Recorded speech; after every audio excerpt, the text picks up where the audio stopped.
Hi, and welcome to Virtual Vision FM, your platform to all things spiritual. We're here once again, live on Sunday afternoon here on the west coast of Canada, and 9 p.m. in the evening in the UK. I have with me this week lovely Nina Ashby and the always, I can't even think of a very good adjective for you, Ted, but it always fantastic. That's kind of lame, but you know what I mean. Welcome, Ted and Nina. How are you doing? Hello, Era. Hello, everybody in the chat room. Fabulous to be here again. How did the week go so fast? I don't know. It was very busy at my end, and I love to be busy, so it really didn't bother me too much. And yeah, it's just been action-packed. It's been full. It's been wonderful, and I've been really working hard lately on Virtual Vision FM and going places that I never thought I would go. But it's been fun all the same, and I'll keep you posted on the results. Hi, Ted. Excellent. Hi, Ted. Hi. Yes, if you're ever wondering about an adjective, because I was wondering how you'd follow that lovely for Nina, you can use effervescent, or you could use lovely for me and then introduce Nina in another way. I'm good. Yes, I'm good. I'll let you ladies say what your week's been like before I tell you about mine, because mine will last about half an hour.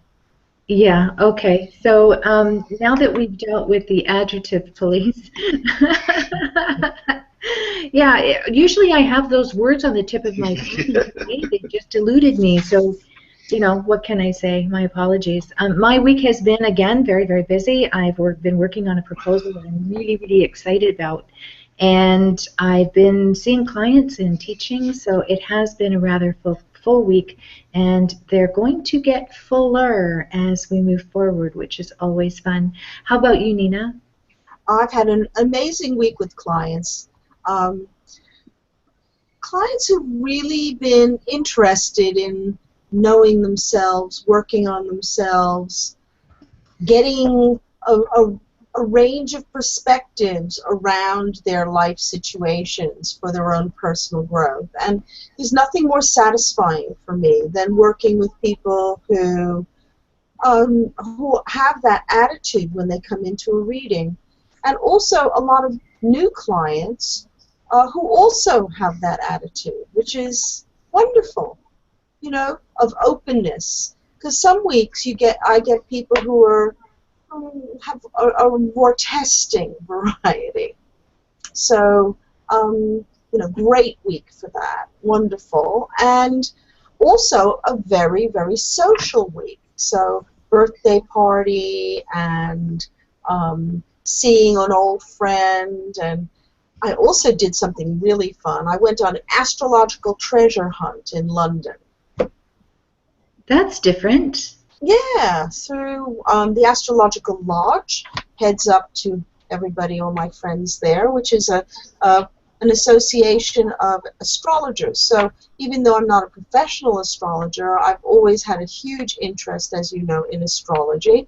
And I like to go along to their talks, their meetings, and their social events. And they organized a treasure hunt. And what it was is lists of questions that you go around identifying architecture and connected to astrology all over London, or a certain part of London. And it was so wonderful to kind of walk the little streets and alleyways looking for clocks, looking for sculptures, looking for astrological symbolism, answering the questions against a clock. It was just super fun. I mean, really super fun. Very nourishing and a lovely way to spend a beautiful summer's afternoon. Oh, it sounds lovely. And that astrology hunt, I've never heard of anything like that. So that's exciting. That sounds like something I would love to do. You know, I loved what you said about, you know, doing your readings and then getting to meet so many different energies and so many different personalities, that some are resistant to messages and some are very open to messages, and some you can really impact, and some that impact can unfold over the course of time, and you may not be privy to that, right? But it doesn't matter whether we're privy to it, because we've done our job. And That's I right. so relate. I so relate to what you're saying. I've had that kind of week too. I guess that's why it sort of resonated with me a little bit today. Ted, over to you. What have you been up to? Well, it's been a slight mix of a week this week. It didn't start out on the best of footings, in all truth. And normally I come on here and say everything's wildly wonderful and has been ever since I stepped into virtual vision. And everything's very, very positive. But every so often something sort of strolls in, very, very rarely. But I got hit with 3 complaints about the property on Monday, and I don't mind telling the world about this. And when you're trying to do something with the best of intent and for other folks' benefits, and not by no means just my own. It did hit me quite hard on Monday. I had a visit from the council that had been 3 complaints about the property, and you think, well, whatever is this all about? There was a complaint about the tippy. There was a complaint that I was doing car repairs at the front of my house, and there was a complaint about the fence out the front. Well, the farcical one is the car repairs, because I'm not a mechanic. Do I look like one? And I don't use my hands for that sort of thing. The tippy actually is allowable, although it's quite a striking item, and no one's got a problem with it except maybe one individual, but I'll come to the reasoning behind that. And the third one is the fence out the front, which materially doesn't affect this particular individual. Now, in this country, it has to stay anonymous who your accuser is, which is a shame because you can't face them. But interestingly, through the most extraordinary way, I didn't even seek to find out who it was, but 2 hours later I was told. Somebody went and investigated without saying anything to me, and so I now know who my accuser is, and it stems from a drumming circle we had down there last week at the tippy. Now, drumming circles are quite loud. There are only 5 drums, but somebody wasn't terribly happy with the noise and the vibration sent off, and in fairness, they are loud. They're extraordinary, but they are loud, and it's not for everybody. But this character went about it in a rather sort of aggressive manner and shouting at the ladies who were all down there, not me or the other guys, rather than coming to the door. Had he come to the door, it would have been, yeah, you know, sorry, we're not looking to cause any issues, whatever, we will cease and desist. So, coupled with a letter on Wednesday from the Noise Nuisance Department of the council, on top of the councilman coming on the Monday, I didn't go into a terribly good place on Monday morning because I just felt oppressed by it all and thinking, you know, I'm doing my best here, and you get just one person can create all this merry crap for you. Well, anyway, the tippy's all right. The noise will desist anyway. I'm not a car mechanic, but it's annoying about the fence out the front because I've got to do this retrospective planning permission for it all, and I've got to pay some money out for it, whatever. So that's the sort of, I've managed to turn the negative into a positive, and that's through a couple of really good friends who came around very quickly, because I said, I'll be honest, I'll hold my hands up to this. I just sat in the garden, I went, I'm shutting down. I've had enough of this, because you know, it was like bang, bang, bang, bang from all angles when you're trying to do something really good, as I say, and not for me. It's facilitating other people to come through this place and do it. I don't need to be doing what I'm doing. I'm doing it for a vision and a calling that I've got. But out of this comes a positive, because you realise you've got great people around you. And Tina, maybe even listening in, Tina, one of the stalwart members of the group, has produced a wonderful interior to the tippy. In fact, she's done it almost exactly how I would have done it, but I didn't do it, if that makes sense. And she's also done a wonderful little area out the front of it as you enter the Namaste garden. And although it's by no means complete, I have put a video up of virtual vision on the road or in the garden to give a sense of, for some unknown reason, the volume went down, and Tina's thought was that Mrs. Tree is rather shy about these things and decided that it would mute everything. I don't know whether that's the case or not. But yes, so, you know, onwards and upwards, but just sometimes, very, very rarely, things can, when you're bounding ahead and you're doing it for good reasons, when you get some character who has to do a scattergun assault on you, it can be a little bit wounding or a little bit depressing, and I'm not a depressive guy, but it just kind of, I hold my hands up. Monday, I was like, you know, what's that all about? particularly when you get woken up as well, which is a bit rude, isn't it? But other than that, yeah, brilliant Wednesday evening, the healing exchange as always, and full. And a visit from an old friend, Emma, on Friday when Lee and I did a combined healing on it. Oh, and we did not a 9-hander, a 9-person healing on Wednesday evening. There were 9 people around one recipient, so that's 18 hands, 9 pairs of hands, and a whole mixture of disciplines from Reiki, Atlantean Reiki, Archangelic Intervention, Corinthians, Native American, and all of that. And she's the tiniest little woman who was laying there being absolutely flooded with energy from all quarters, shall we say. And I'm not sure whose idea it was, but the effects were not surprisingly quite profound and dramatic, and she slept well that night and received a lot of incredible energy from 9 different people, unheard of here, probably unheard of over the world, I would imagine, but we just decided to do it and say, hey, let's see what happens. So Well, yeah, a little bit of a misery at the beginning of the week, the rest of the week develops. yeah, it would be interesting to keep in touch with that woman and just see how the effects unfold, because again, you don't know how, sort of pumping all that extraordinary energy into one person, what effects it can have. So, keep it close to them. She was a reader for the evening. We have a card reader, medium card reader, psychic reader. It's not particularly my thing, as you kind of know, but I'm open to all things spiritual, but people like readings from psychics. And she's a lovely little Spanish lady called Maria, and she was one of the best. The feedback from her readings was just phenomenal, and she was very much in need of healing. And this was interesting, actually. As she went to go, this is strange, I will explain it, because she's unlikely to watch, and she wouldn't mind me saying anyway. She's a wonderful little lady.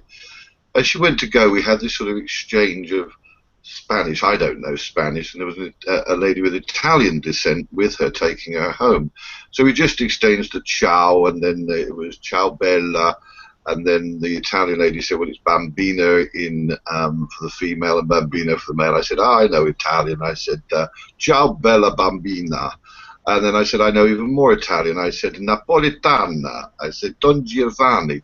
At which point Maria stopped, looked horrified, and then burst into tears. And I was like, okay, what's that about? And after a few minutes, she started to recover herself, and she said, thank you.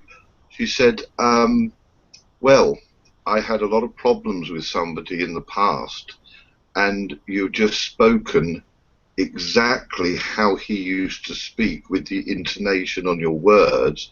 And she said his name was Giovanni as well. And I was like, oh my God. Now, I do realize in the circumstances she had needed to let go and cry. Actually, as she sat up from the table. I mean, in a lot of healing, there is a release of emotions. You're not messing with, you're working on the etheric and whatever. And so you release any number of emotions, and tears are very often the most obvious ones.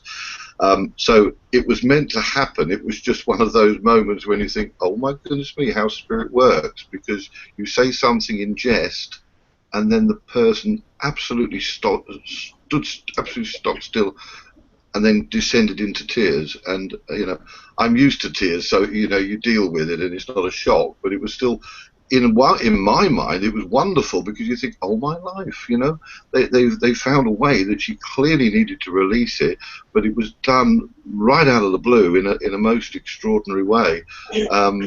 Because I was just practicing my Italian. But how spooky is that I was like Don Giovanni right out of the blue. And then Spirit and the universe do take the path of resistance. So it was there, and they use it, right? And amazing, yes, Nina. Ted was channeling. Well, wasn't though? Wasn't he? I agree. Maybe I'm psychic. Maybe you're psychic after all.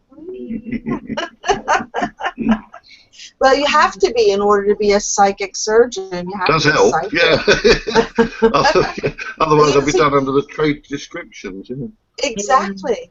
Well, I would encourage everyone to go and check out the VVFM video on the Facebook page under Virtual Vision FM, and just have a look at what Ted is building by way of Healing Center, and the different tools that he's amassing in order to provide the best services possible. It's really quite extraordinary, and the little tour I thought was really well done. In spite of the sound dropping off there, Ted, you still got to see a lot. So there you go. Cool. Oh, Now, thank before we go into get into the meat and potatoes with our guest today, why don't we get the 1 minute me moment done, Ted, and that will set the stage for a really productive interview. I think everyone will be receptive and open.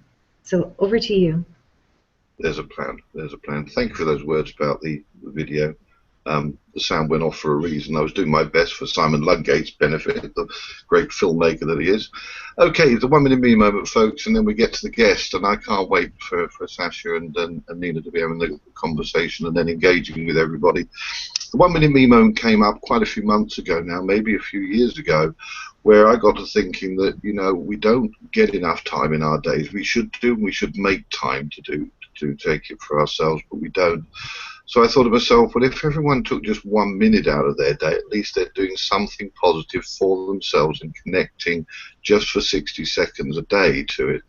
Ideally, you do it for 5, 10, 15, 20 minutes or more if you can meditate and get in a place where you can be restful. But if you can do it 1 minute of each day, morning, noon or night, in your lunch hour when you've got a bit of space, when the children are at work, the partner's at work or whatever, and just to sit down in a quiet space preferably, sit with your feet on the ground and close your eyes and concentrate on your breathing.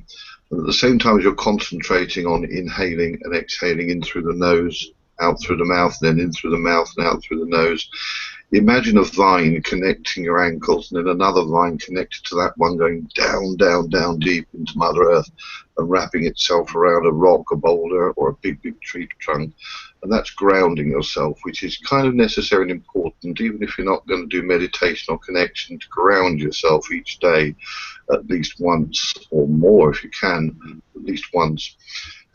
At the same time as doing that, imagine a golden eggshell of protection around yourself, like the Ready Brek Kid in the UK, but that golden aura around yourself of protection.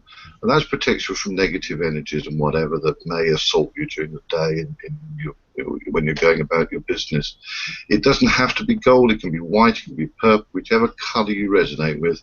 I personally use gold or white because they're bright and I resonate with those particularly. So you've grounded yourself, you've protected yourself, and you're concentrating on your breathing. And as I say, in order to concentrate on it, just swap and change occasionally from breathing in through the nose and out through the mouth to breathing in through the mouth and out through the nose. And just for those 60 seconds, and you'll probably find you need to do it for longer, is to connect with your loved ones and or your spirits and or your guides. They can be people who are still on the earth plane and just connect in your mind's eye to them, or to those loved ones who have passed on, or to your angels, your Native Americans, to Buddha, to whomsoever religion or lifestyle that you choose, and take that minute, that 1 minute and 60 seconds each day just to do that and connect with guide spirits and loved ones, or whichever, or different ones each day. And the feedback that I've had from this, and I do practice this, it took me a while to sort out grounding and protection, because, you know, if you're not in the zone to do that, then you kind of don't do it. And then people say, well, you should ground yourself each day, you should protect yourself each day. I was as bad as anybody can be until you get into the habit of doing it. And I even cheat now. I actually say last thing at night, please ground me this night, to my angelic guides. But at least the intent is put out there and it happens. So ground, protect, and connect. And from the feedback, as I say, is extraordinary, that people do feel attached to Mother Earth and secure. They do feel protected by having that eggshell around themselves. It's not necessarily really there in one sense, it just is the intent that you put out there, but it also sort of is there in the etheric. And certainly your loved ones, your spirits and your guides are certainly there in that other dimension, just a whisper away. And it so works. It absolutely so works. And I won't take away Era's line that she says each week about, I can't even remember it now, Try but it, Era has a deny particular it. view on it. Yeah, try it, then deny Try it. to deny it, yes. Yes. We have a comment from Steph in the chat room, and she says, by the way, a few weeks back when Ted sent out healing energy to everyone attending, all commented that some leg pain had disappeared. Afterwards, Ted's eyes started to burn. Well, a few days later, I had a really bad case of pink eye where I experienced painful burning eyes. Ooh. Yeah, her leg pain, it was her leg pain that went away from the healing, but then the pink eye ensued afterwards, and she just thought that was an interesting connection with your burning eyes, and then she experienced something equally as painful. So what do you think would cause, I mean, I'm not saying that your healing caused that, but what do you think the commonality is there? What's the connection? Or is there one? No. Well, do you know, that is a first for me, and just give me a moment to think about this, because, you know, I'm a little bit, not skeptical, but I was kind of, it's the ego. I don't have ego, you see, so when everyone said about putting my hand to the screen, it was a bit like, I don't know, I just do it in the immediate normally with clients and friends. As you're thinking about this, Ted, the one thing that comes to my mind is that you are so focused on the healing energy being sent out, but you're also getting that caution that someone may be in a position or have the potential or capacity to experience what you're experiencing. So, you know how we have deja vu? Maybe you were getting something that was more predictive in nature, but because it was a mass healing, it was difficult to connect it to any one person. Oh, that would be for sure. It certainly wasn't. It was a mass sort of send out to whoever was receiving, and you know, I constantly say this about ego because I'm just one guy. Okay, just one guy. But I am aware of how powerful they are. You know, I have angels and archangels at my back and all around me. Right. I also have Native American, a very powerful white eagle going on. But the angels and the archangels, I was only thinking about this an hour or so ago, that they are immeasurably powerful. And so what I send out is always with good intent, so it won't be a negative thing in any way, shape or form. But if this person has resonated by something that is emanating from me, it will be positive. And I'm just thinking, right, okay, there it comes back. Right, what I'm getting through now is that, yeah, here it goes. So bear with me, I'm not used to doing this when I'm live on camera, but they absolutely hammer me with this spiritual Tourette's thing. That the person, I forget, was it Steph? Yeah. It's almost the need to open the eyes even more, that they're almost burning into the eyes to draw you to open them to see more, that you can see more, you should see more, you must see more. And so they're focusing on the area that you need to become aware of, because it's like that, you know, you can't deny that sensation going on. Yes. There is always a reason why it's going on, and that yes, it was almost a sort of the right, as much as anything, almost that you're going to see within people. So it could either be on the psychic surgery side of things, or it could be extraordinary readings that you do for people, that you almost burn into their soul and go in within, if that makes sense. Yeah, that does make sense, and it's definitely food for thought. I think, if I may interject, yeah. You know, when all disease or unease resides within the subtle bodies. And it manifests there before it manifests in the physical body. And that's why healing works. Healing works when you receive healing. Healing works at lots of different levels. So, yes, you can intervene and lose pain in the leg that's already manifested, so by clearing the etheric field.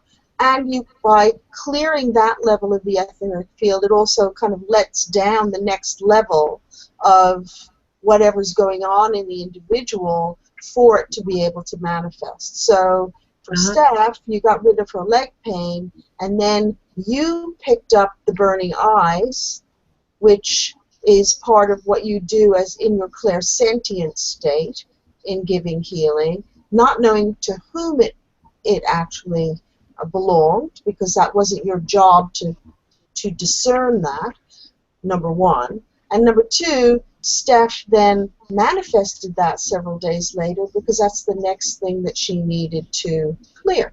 So through her physical body. Wow, that's really... That's very, very interesting. Can I just ask a question of you ladies here? Did my eyes burn then as people were looking at them, or did I rub my eyes or do something? I don't remember. Well, I don't remember either, but Steph said that you were rubbing your eyes and had burning eyes. So I see. That's what you were feeling. Like, oh, I don't understand why. So we can re-look back at that video and see what was going on. Absolutely, there's a degree of empathy going on there as well, as I think someone else said in there, that yeah, you know, because we're all connected spiritually anyway, even though we don't know it. Everybody in the universe is connected, and so there's going to be a degree of connection and a connectivity and empathy going on from both angles. But as I say, when I get that chill feeling I got 5 minutes ago, I channel what they're sort of telling me, and I would say, as much as anything, it is a message to Steph that she will be doing that deep on probing within in a positive way. As I say, it's all positive, to probing within, whether it's through card readings or whether it's some sort of psychic surgery type of thing where she's going to be more visual than certainly I am. It just comes to me. It's difficult to explain how actually simple it is. They just put their hands there without any great triumphalism or anything, you know. That's my sense of what she's doing. What's really remarkable is that, you know, in Steph posting a comment of that nature, what occurred right here in a nutshell is that we've discovered why and how, and that it can trigger other things that are about to happen, because that's in the next step kind of thing for people. And then it's the other side of the coin as well, the proactive point. What is that vibratory component that is trying to get your attention? So, you know, that's a pretty well-rounded response, I think, and I hope, Steph, I hope that you feel that way as well, and it gives you some food for thought. And I think it's a lesson for all of us that healing is a many step process, and it does take care of business, but it also allows other things that are without vibratory alignment to manifest so that they can be healed as well. So, wow, that's really cool. Thanks, Ted. Thanks, Nina. That was amazing. I want to get to our guest today, Sasha Fenton. So what I'm going to do is I'm going to turn the floor over to Nina, and she can bring in our guest, and let's all get to know Sasha. I think this is going to be great. Well, thank you, Era. And I'd like to introduce a very special lady who I've had the wonderful pleasure of knowing, well, basically since I moved to this country, to the UK, in 1983. Well, I think I met her in 1984. But she's been a wonderful friend to me, and aside from that, she is an astounding woman, a woman of many gifts and talents, a fantastic raconteur, and very multifaceted. And so she's going to share with us this evening a very few of the many facets that she has. And in inviting her on as a guest, I thought that it would be very interesting for her to share with us her knowledge and expertise as a publisher. And I'm going to invite Sasha on now and ask her a few pointed questions, which will get her going, no doubt. And she can give us some tips on, if you're interested, how to publish your own books, what it means, the publishing industry these days. And I thought that would be really relevant to a lot of our viewers who are very talented and have things to write about in their own right. So, Sasha, come into the room, please.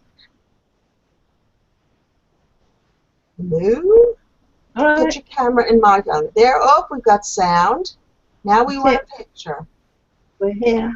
Ah, okay. There you are. Brilliant. Oh, we got it? Oh, okay, right. Okay. All right, well, hello, Nina. And hello, Ara. And hello, Ted. And hello, everybody who's out there watching and listening. This is different. It's something nice, isn't it? It is. And hello, world. So, Sasha, can you give us a brief synopsis of kind of how you discovered how you got into publishing, because it's a very interesting story and not very direct, is it? No, it's not, is it? No. Well, I'll tell you my life story, which is surrounding books, I guess. Okay, well, first of all, yes, I come from the usual kind of background of people in our world. I started out as a palmist, astrologer, that kind of thing. Developed a certain amount of spiritual clairvoyance and so forth, and yeah, interested in everything, so that's fine. But I always wanted to write. I've always been a writer. I've always wanted to write, and I started to write articles for magazines here and there, and I thought it might be a good idea to write some articles on the tarot.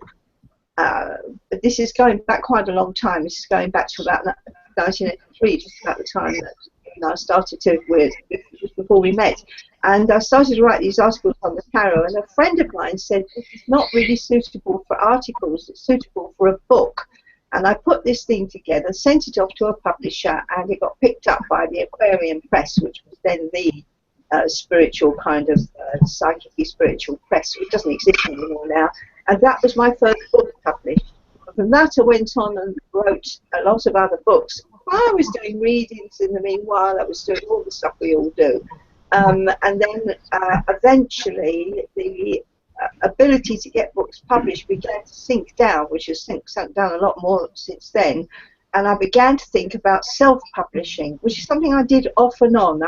I've even produced things and sort of sold them directly to the public. But I thought about self-publishing, particularly things that are a bit highly technical or more technical than you get in a bookshop. And that was the start of publishing in a kind of small way. And then other things happened. I then met my second husband, Jan, who's with me, who's very technical. He's a techie, which I'm not particularly. He also is interested in writing and creativity, and so he's quite artistic too. And between the two of us, we started this publishing business, and that's it. That's really the story of how that happened. And then I gave up doing reading simply because you can't do it all. I mean, there aren't enough hours in the day, and it's quite difficult to work on one kind of vibration and then switch to another one.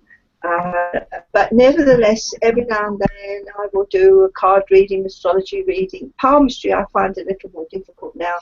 We were chatting earlier, I need a large magnifying glass and a floodlight, you know. My eyes aren't as good as they used to be for those little lines. But yeah, and I'm still fascinated by the whole thing. And in fact, publishing, because I have so many authors that I publish, Nina being one of them, they all have their own subjects, and I finish up editing books on a whole myriad of subjects and learning about them as I go along, subjects that I might not know that much about, you know. It could be Reiki, or it could be herbs, or it could be whatever they're writing about. It's all fascinating stuff to me. So that's it. I would like to blow your horn a little bit and say that Sasha How many books have you published under your name? Under your name? How many books have you written? 131? Something like that? Yes, you've got that dead right. 131. Yeah. It's Right. It's almost like an illness, isn't it? If I knew how to stop. Well, Yes. I mean, it is very unusual in the mind, body, spirit world for an author to have published that many books. I think. Do you hold the world record, Sasha? Yeah, I do, and I think a lot of it was that the late John Dee. Maybe you met John years ago. Yes, amazing fellow, amazing man. A wonderful man who sadly died a few years back. Well, he and I did a whole load of horoscope books, which were really sort of populist newspaper type horoscope books, and that actually was quite a large bite of books. We did about 75 of them between us. But even if you take those out and you look at the more serious books on palmistry, tarot, spirituality, what the heck, you know, there's still quite a lot of them. And then I switched to fiction because I always wanted to do it. You know, it's just a dream that I always wanted to do. And as a publisher, I think if I can't publish something that I want to do, then really life isn't that much fun, is it? No. So, can you also, just for the benefit of our viewers, just talk about the demise of the publishing industry as worldwide? Yeah. Because I think it's really important. And, you know, here at Virtual Vision FM, we are a platform for all things spiritual. So Yes. what we like to do is talk about evolution. And this is part of an evolution, isn't it?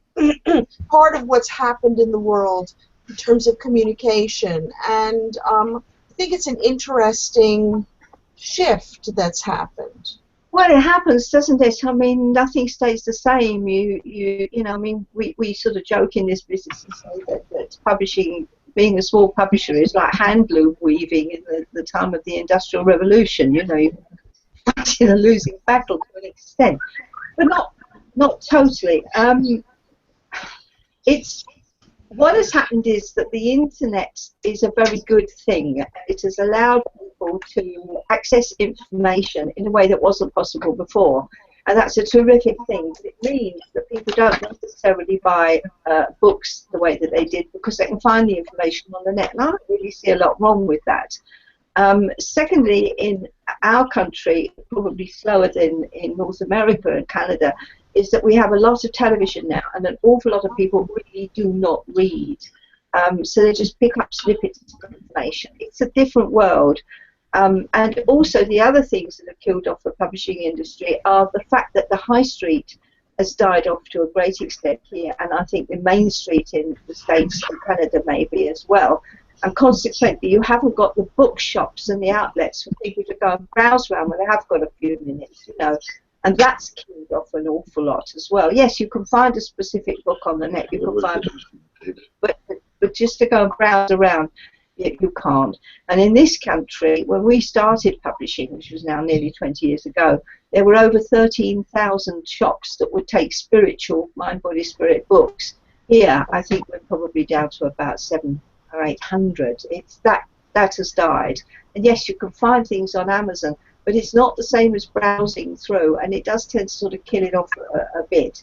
So that's technology, it's time, it's change, it's the way things are. So we have to try and find other ways of getting our thoughts and our feelings out there, and you're doing it here. This is one of them. Then why not? It's different, you know? I mean, the other thing, of course, is that aside from not publishing books in their all in their fullness, they're also you know, the advent of Kindle, the advent of e-books, all of that has had an impact as well, hasn't it? Fairly positive impact, actually, as far as we can see, because actual physical books cost, if you're going to do books on a specific subject or a niche market subject, which ours is, you know, as opposed to, say, I don't know, like murder mystery type fiction, which is going to be a very big market, isn't it? If you're going to do something on a niche market, then the printing per book is quite expensive.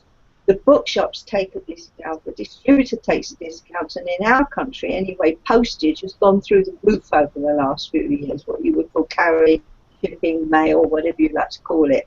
It all costs a packet. And it means that books have to be amazingly expensive for the author and the publisher to make anything out of them at all. Whereas if you could do an ebook, that can be sold at a price that anybody can afford, number one. They can download it instantly. They haven't got to go to the non-existent shop that's probably 100 miles away, number two, if it exists at all. And three, territorial rights tend to disappear, which I don't know if that's good or bad.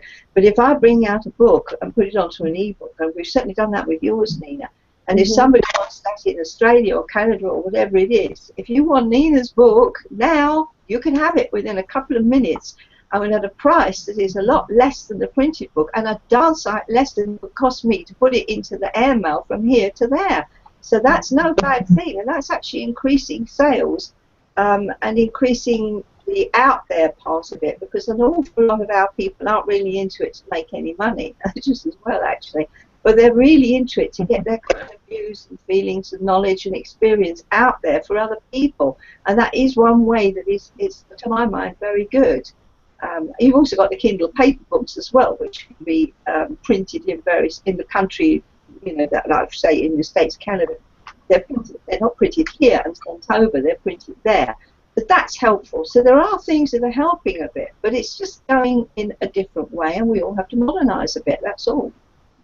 Right. So I'd like to just say that I've had the privilege of being published via Zambezi Publishers, which is Sasha and Jan's company that used to be associated with Sterling Books in the United States, but they've now recently had a takeover from the very famous Samuel Weiser company in the United States. Yeah, we are moving, that's right. The Sterling went a few years ago, not because of us, but because of things that happen very typically in the publishing business, is that they themselves were taken over, and they then kind of are focused on books that are not mind, body, spirit. They focus more on things like craft books and knitting, cooking, sewing, making things, which is fine, that's their main core. So we are now going to be, it's not quite there yet because they've got to produce the books, but we're going to be produced by, it's called Red Wheel Weiser in the States, which is going to get out to North America, Canada, wherever, and all over the place, I expect. So our books live on, you know, in a different way, and that's typical in publishing. So now I'd like to ask you about your subsidiary company, Sasha. Called Stellium Publishers, and that you and Jan are have launched. And this is really exciting because, particularly again for our viewers who may be thinking about doing self-publishing, it might be of particular interest to them. Yeah, well, I started self-publishing, and I'll come back to that story in a second, but I had a feeling that there would be a need for this, because people in our art world do understand that they're not necessarily going to achieve great sales or whatever, but they still want to get their words out there. They're also not going to be able to interest a publisher necessarily in putting money into, you know, publishers a business. We're a business. It has to be that way.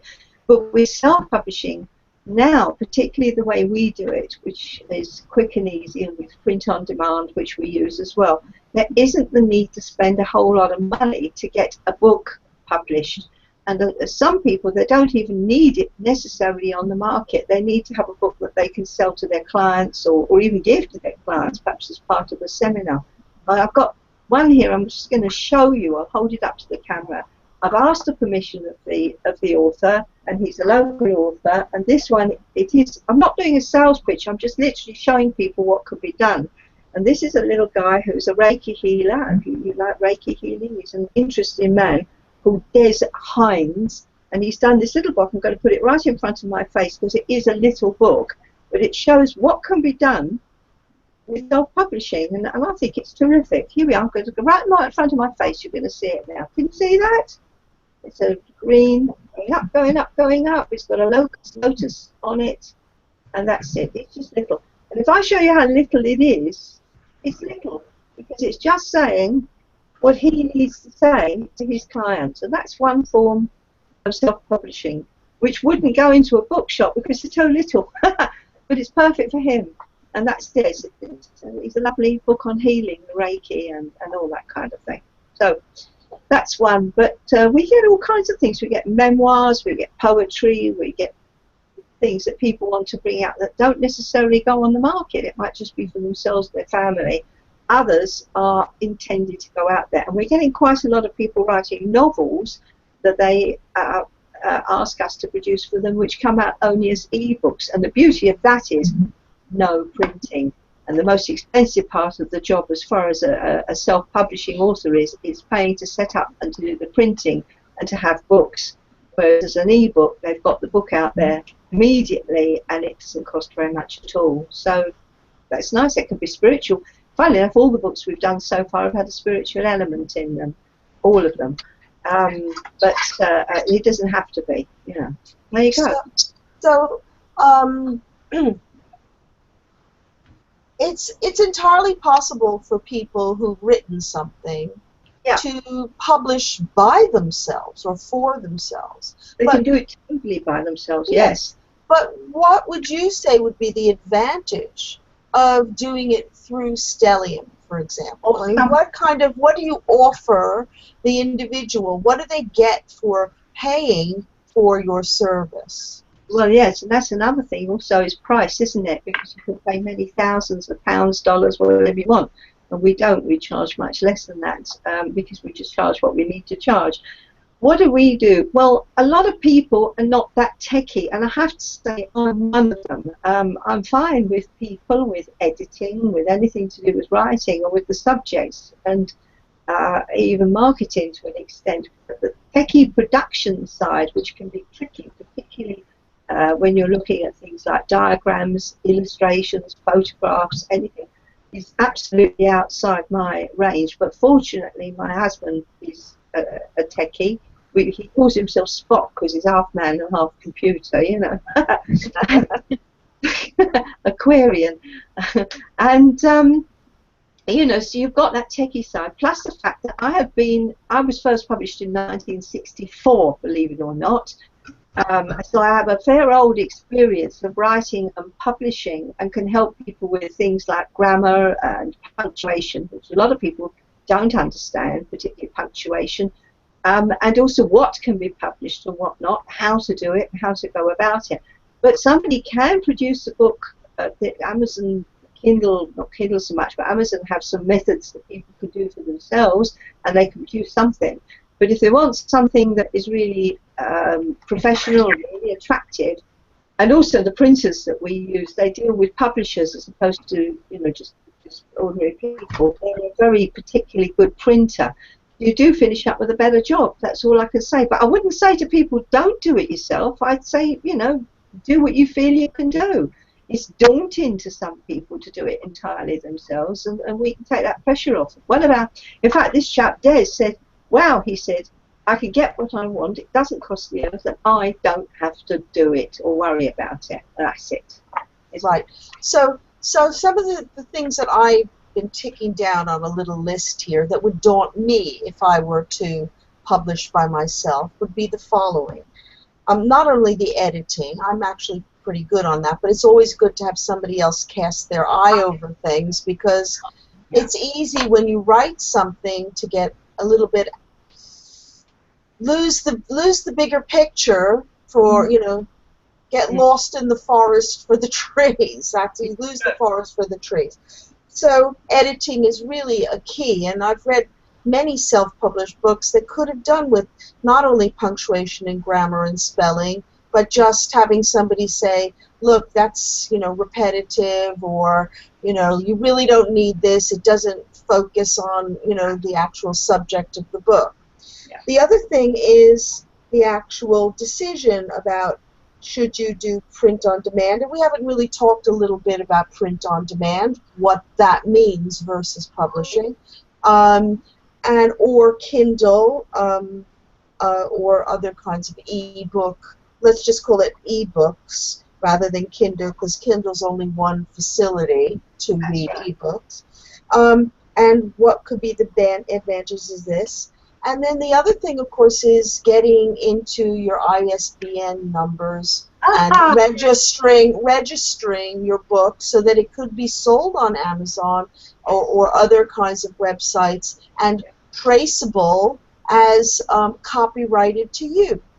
Right. Okay, well, let's start with editing. I have to say, you know, without wanting to be big-headed, I know my job, I've been doing it a long time, and I'm a good writer. I never put anything out there, not even an article, certainly not a book, anything without getting it edited, and not only that, edited twice by two different people. And that's me, and I know what I'm doing. And for a beginner, and most people, you know, people have to start somewhere. Some have a natural ability to write, put things together, other people don't, but it doesn't matter. If they have the knowledge of the subject, they can put that down, and they can go to a friend, a couple of friends, and have them go over it. At least that helps, better than nothing. If they want professional editing, any publisher can organise that, proofreading, editing, whatever. But absolutely, just to slop something down and try and put it out there without having it edited is a horrible mistake. Even as I said, if you do it, say you've got a friend that's good at this kind of thing, that's got a sharp eye, and you do something for them in exchange. You could maybe do an exchange of whatever, something that you can do for them in exchange of their helping for you. That you really do need to do this. That's the first thing. As you say, all of us will miss the point, waffle on with the wrong bit, and another thing I find, particularly with how-to books, that gets on my nerves, is that they will go jumping from one part to the next without a link, so that you don't know exactly how they got from one thing to the next thing. Like reading Japanese instructions. reading books on mathematics, absolutely. Because maths teachers can't write, as in my experience. I'll probably get millions of people, but you know what I mean. You've got a mathematic mind. It doesn't necessarily go in that kind of cursive manner, but that's the sort of thing. As far as actually print on demand and not print on demand, well, this is the difference. Years ago, there used to be a great big machine, and you put your books on it, and I'm not going to explain how it all works, and you'd have to print out at least 1,000 books, if not 10,000 books. And where the heck is somebody going to sell 10,000 copies of a niche market book? And who wants to spend hundreds and thousands of pounds on something and then store them and keep them? Even in our conventional publishing, where we're paying, not the self-publishing, we do not publish quantities of books. We publish on print on demand, and we have a printer that does this for us, which means literally that if we want one copy of a book, and that does happen, particularly when we need a sample or something, or check it through, we have one copy printed, and many people will have a dozen copies, or 20 copies, or 100, or 200 or 300 copies, or 10 copies or 3. And the other thing is reprints are quick. And one of my aunties, I remember, phoned me up and said, "Oh, I've got people coming round for reading soon, and I've run out of books. Ash, do you think you could get me 6 books round off by Thursday or whatever?" And I said, "Well, I hope so," and I did. So that kind of thing is print on demand. But of course, if you're going to print 50 million copies of a book, the book is going to cost very little per book, isn't it? Whereas with this, it does actually cost a bit more. You know, that's it. That's the publishing side of things, yeah. And what about publishing ebooks? I mean, how do you publish your own ebook? Well, you can, as I said, you can do this your absolutely self, but we can certainly do it for people. And that's really, we're getting into a techie side of things, which I would have to actually put my other half on here, because it gets even, as I said, I'm not the tech. But there are literally ways of taking the thing from your manuscript and sending it up to Amazon Kindle as an ebook. And I do say Amazon Kindle, not because I'm in love with them particularly, but 95% of books, ebooks, whatever it is, are done by them. So that's what we use. If somebody wants them on something else, then yeah, we can do that for them. But that's really what we do. And as for you asked about the ISBN, there's another nest of what's it. An ISBN means International Standard book number, and it comes with a barcode thingy as well. Now, as an individual, there's various different ways around this. If you want your book to go into shops and you want a paper book that you can hold in your hands and it goes to shops and wherever else it might be sold, you're going to need an ISBN, and you can buy this in Britain, and probably I suppose in the States or in Canada it must be some similar system, and you buy 10 of the darn things, which means that at least once you spent the money on it, you can then write 9 more books. But which is the beauty of coming to Stellium. I have to punt my own business, don't I? I mean, is that coming to Stellium, we have bought the ISBNs, and you can just have one of ours. So you only have to buy one ISBN and not 10 of them, you know? And for me, it didn't matter. I buy 10 ISBNs, I could whip through and use them. But the average person may write 1, 2 books, whatever. So that's that. With the e-books, they don't have an ISBN. They have a number, which is quite different, which is kind of given to them by Amazon, and that is free, ladies and gentlemen. It's free. So that is, but it won't go to bookshops, and that could be a paper book or it could be an e-book, but it won't be available to bookshops. It's just available to Amazon. As I said, a confusing, difficult subject, but if people really want to understand or know more of it, then they're perfectly happy for them to ask me, and I'll take them through it. But that's roughly how it works. Cool. So we've had one question from one of our viewers in the chat room, from Tina DeLuca, who's a very good numerologist, and she says, I've had a chance to listen in, and my question is, what about publishing items other than books, such as cards or other spiritual tools, like maybe spiritual games or perhaps CDs? Because we had discussed CDs once, hadn't we? Right, yeah. Tina, right. Yes. Fascinating question. We are now moving to, and I say moving towards, somewhat crabwise and sideways, doing cards.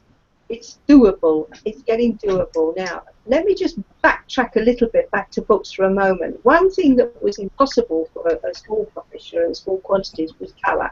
We can now have colour books produced at an affordable price. I mean, obviously, they're black and white. I mean, not the cover. The covers are always colour, but the insides now, they're more expensive than black and white, but they're doable. Cards, we are now moving towards, we're having some inquiries and we're looking into doing cards. Now, the difficulty is you cannot do them in such small quantities as you can with the books. We're talking about producing 1, 2, 10, 20, 100 copies of a book. With cards, you have to do higher quantities, I'm afraid.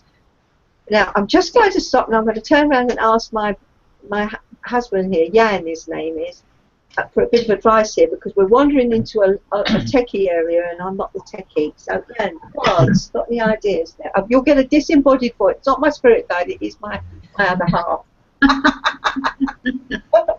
Yes, the problem with cards is that they haven't quite caught up with the rate of change that books have, and e-books. E-books aren't feasible, obviously, with the card system. What does happen is that you have to produce a deck of, let's say, 78 tarot cards. Could be less, couldn't it? Could be less, whatever your angel cards or tarot, but let's just say a tarot deck of 78 cards, plus a box. The procedures and the process involved in creating all that and cutting out these cards is so much more labor intensive than just producing a paper book. So the cost involved is a lot more. We've recently had quotes on this for one of our inquirers, and it worked out that to print a smaller number, like 100 sets, you're looking at around about £10 per set. So straight away you're looking at 100 sets, £1,000. The price decreases if you do higher numbers, but again, the thing is that you're not going to sell thousands and thousands of your sets. So there's that price barrier still at the moment. So it's a really it's an initial investment and a storage thing, which is similar to what used to be for printed books. Yes. Also, you have to think in terms of limited editions. It's a way of thinking. I mean, have you seen, if you've looked in perhaps sometimes a newspaper or a magazine, there might be a limited edition, say a particular china plaque or plate or something that's a numbered edition. You've got to think in terms of your cards being limited editions. The fact that you're spending quite a bit of money on them, £10 a pack, whatever it is, and you're going to have to sell them. I know we're talking pounds sterling here, but you can understand the principle if you change to Canadian or American dollars, that you have to sell them if you want to make a little profit. You've got to put some more on that. It's not going to be a particularly expensive item, but then it's also going to be special. It's going to be yours. It's going to be limited edition. And this is one of the things about this self-publishing thing, that you are producing something that isn't walking up the high street at you, Now, we were talking about CDs. Unless Jan's got some better ideas, Nina, I think the way that you've done it, your CDs, is probably the answer, is to burn them yourself. Yeah. You could go to a firm and have a number of them burnt. That can be done. But I think that if you do it, again, print on demand, if you do it as you have, say, a dozen customers or something, you burn your CD, you create your CD or your DVD or whatever it is you're doing it yourself. I think that's probably the answer there. Other things like games and boxes and things of that sort, the investment, again, is going to be large, and probably you would want to get into a bigger form of business where shops, not necessarily bookshops, but shops that sell perhaps general goods or even something like Walmart, would take them. And to do that, you're really into a level of business that is even hard for us, let alone for somebody who's just in the street. And having said that, as a little bit of a caveat here, we did come across somebody, I won't mention names, it was quite a long time ago, who spent £40,000 on producing some material of that kind and lost a lot. So it is quite a quick way of losing a lot of money. Yeah. I think that you'll find also, I just did a quick mini search because I can't remember the name of this website that sells special decks. It's something like Aesthetica, or I don't remember what it is, but they sell really. Do you know what I'm talking about, Sasha? There's an Italian company called Lo Scarabeo. No, it's not them. Not them. Okay. No. They do a lot of decks. They do a lot of decks, the Scarabeo, and they also advertise on this. But they sell the Hungarian decks. They sell Ciro Marchetti cards. They sell all the people who do custom decks in limited editions, and they are more expensive. But when you go out to buy a deck of cards, even through Amazon, unless you get a secondhand deck, usually the minimum you pay is £8, okay? But that's really cheap. Most of them are £10 to £20 to buy a tarot deck, and when you or more, because it is color printing, it's on card, etc. It's specialized, of course. Yeah, and if there are, again, price, it depends. I think if you're going to get a tool that is going to be useful to you for doing what you want, you're going to get the cards that you want, and you're going to spend a little bit of money on them, because for goodness sake, if you spend 10, 15, even 20, 25 pounds on something, and you're going to use it for the next 10 years, day in and day out, I mean, what the heck? It's peanuts, isn't it? It's not something worth worrying about. But there are sometimes in the less expensive shops you can pick up things a bit cheaper than that if you need to. But yeah, you're right. That's it. Eclectic tarot. Yeah, eclectic. Thank you, Carrie. That's the place. Eclectic. Yeah, and if you're bringing out your own set, then that's probably the good place to market it. Yeah, that's right. But there's tarot cards out there now, and a lot of different kind of cards, which is divination cards. So I actually just did a little quick search, and if you put custom tarot deck publishing into Google, you will find that there are several companies that do this, or there's advice online about where you can get it. Tina says, without getting into details, my idea is to publish a small deck of under 30 cards, tapping into what seems an untapped market. Researching publishing companies interested, and there seems to be few who do. Yes, so because the big publishing companies really are not into it. No. And in order to get with some place like Hay House Publishing, it's very difficult because they want to own you, basically. Yeah. Well, So- that Stellium, we would do that. We, you know, 30 cards in a deck or something like that. We would look into it. We'd find the best way, the best price if they wanted to come to us. But people can research and do that for themselves as well. It all, like I said, that's it. It's a person's choice, isn't it, as to what they do.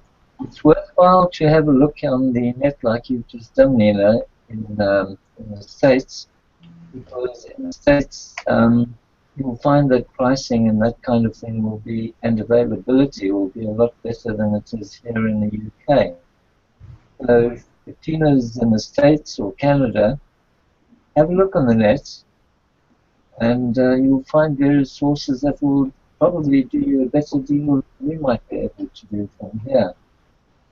So, yes, have a look around, of course, but if you're interested in getting in touch with Sasha and Jan, sorry.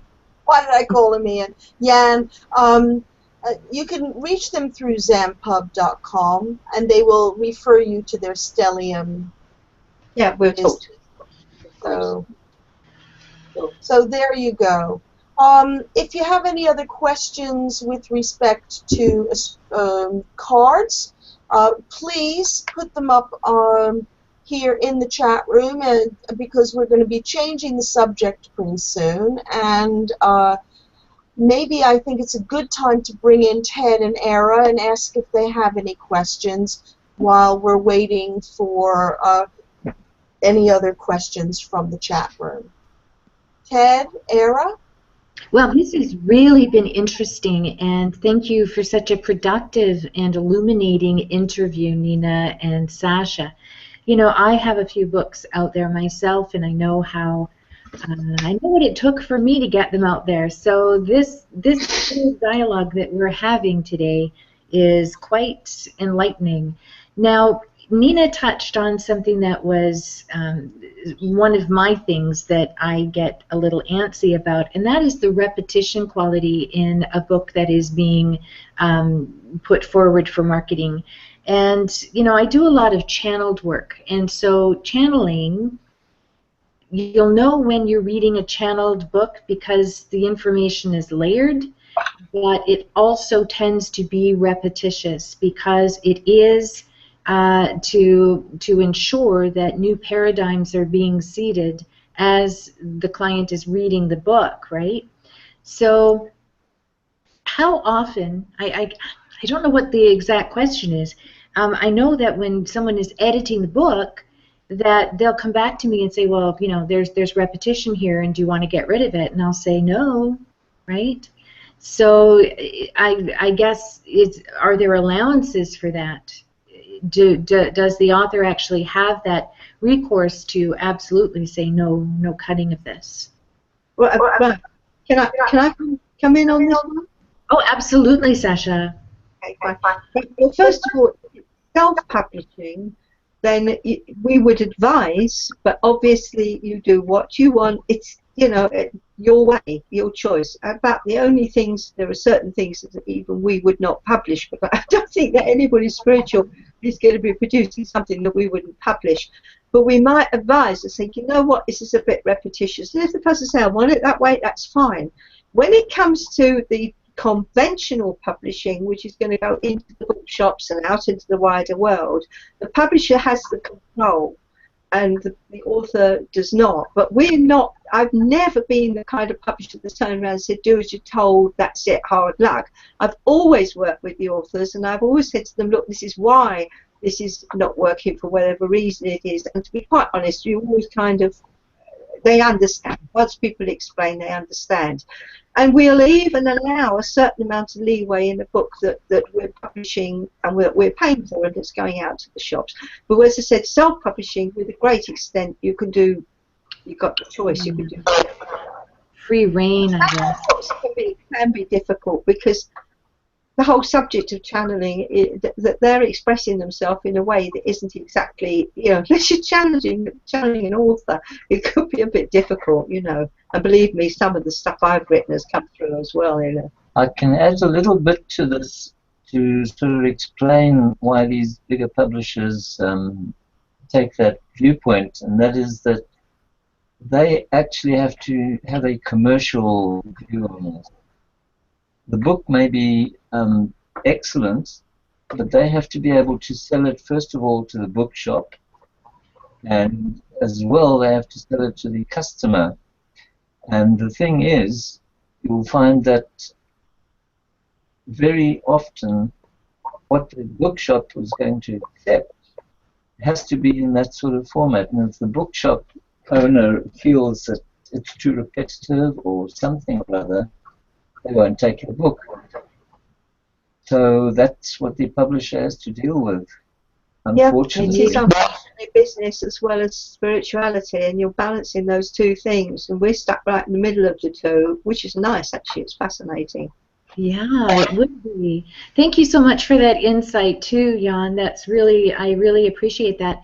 The other thing that I was just thinking about when we talked about the printed version of books and how that was the only way to publish, and then all of a sudden Kindle broke out and it took off and it was a viral sensation, and now publishing is moving more into that e-format than ever before, and it happened, it seems to me, very, very quickly.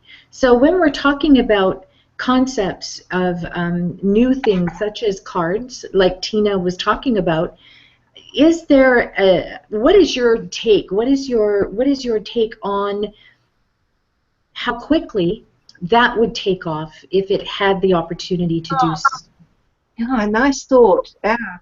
One of the beauties of ebooks, which is we're actually on the cusp of happening even as we speak, is up to now, if you think in terms of a Kindle, and I'm obviously must have been one of the first people in the country to get one, because I mean, we're in the business and we shot out immediately.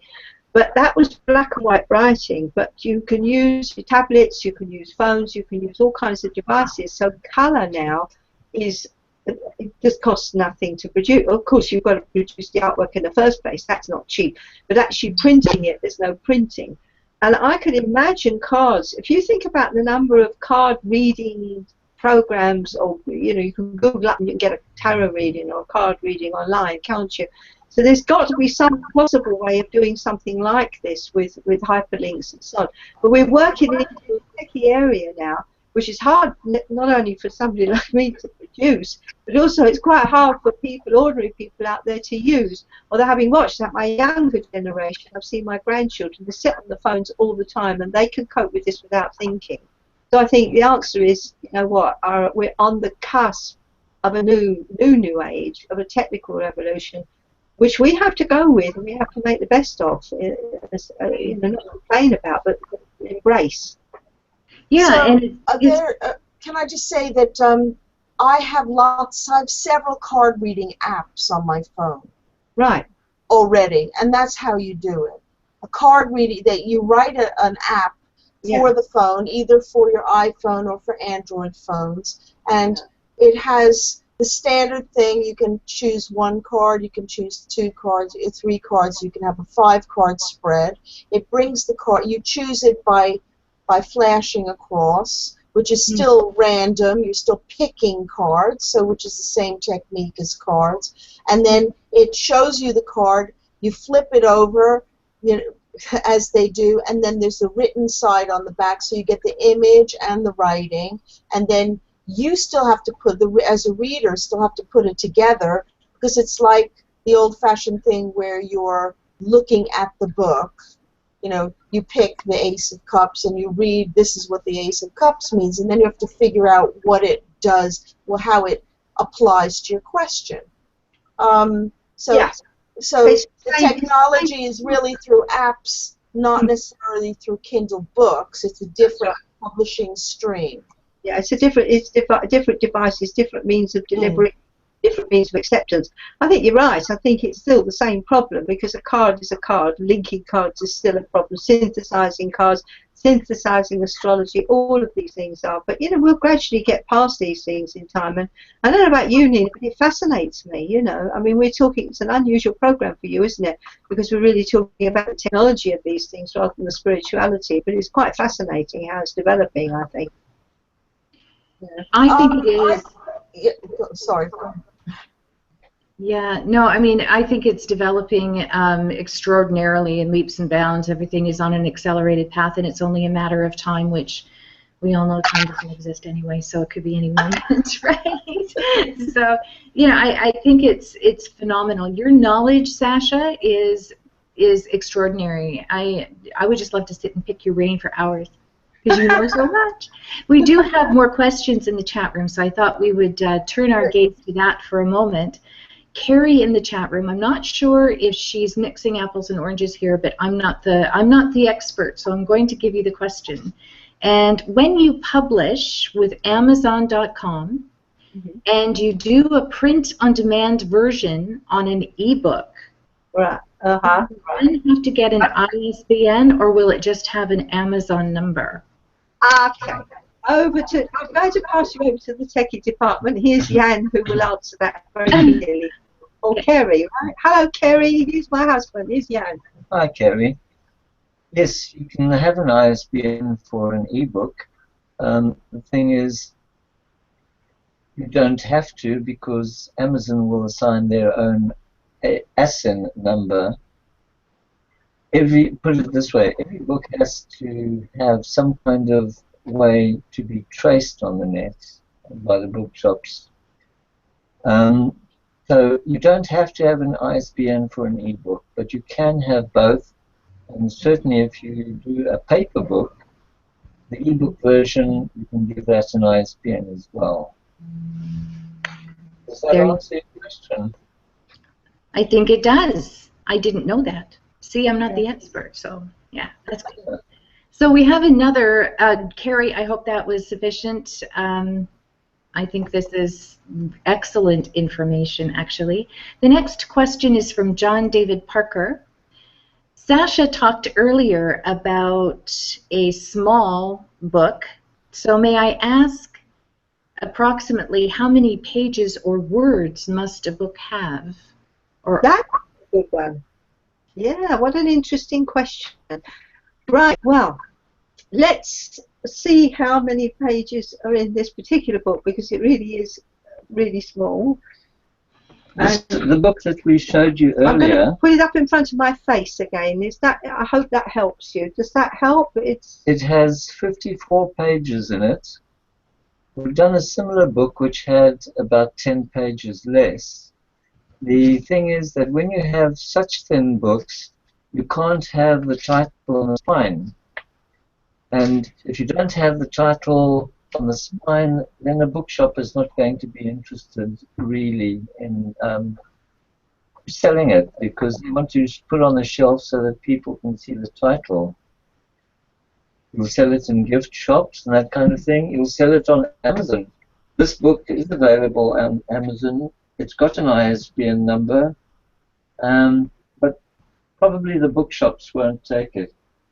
So from the technical side of things, your book can be as little as 36 pages.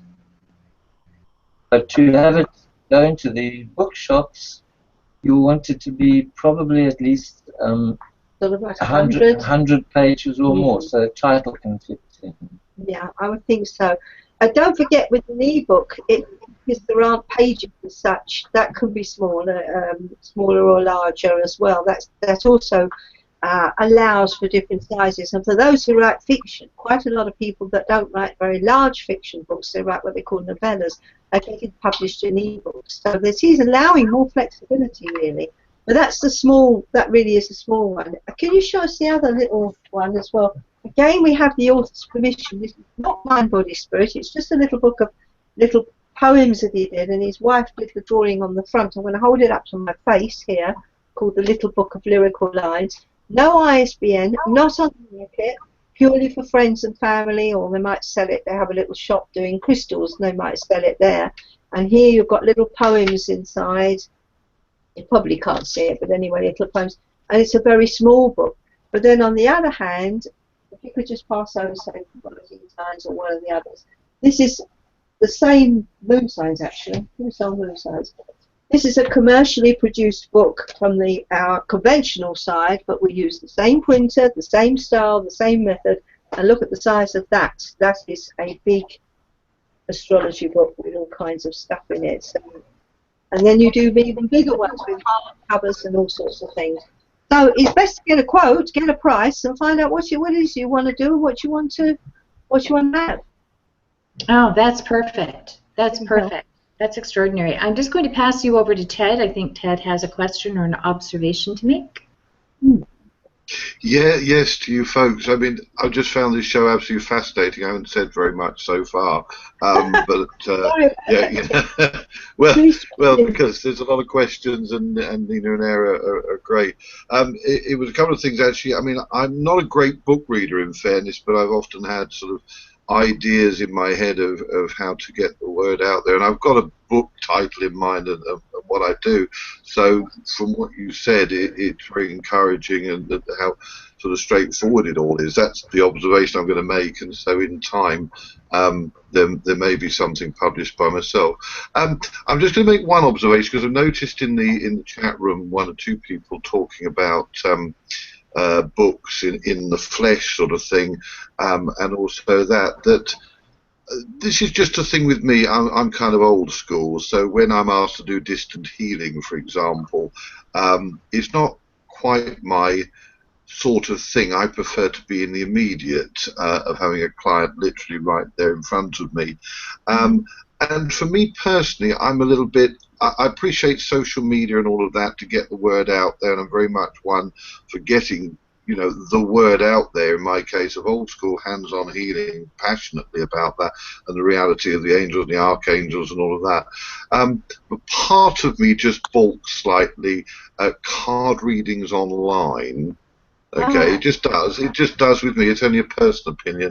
And part of me as well, that old school holding of a book, which you're talking about anyway, proper, you know, published books, is awesome. So it's just an observation that I like to sit in front of, say, a lady like yourself who's going to do a card reading in the flesh directly. Then you have that immediate connection in the etheric.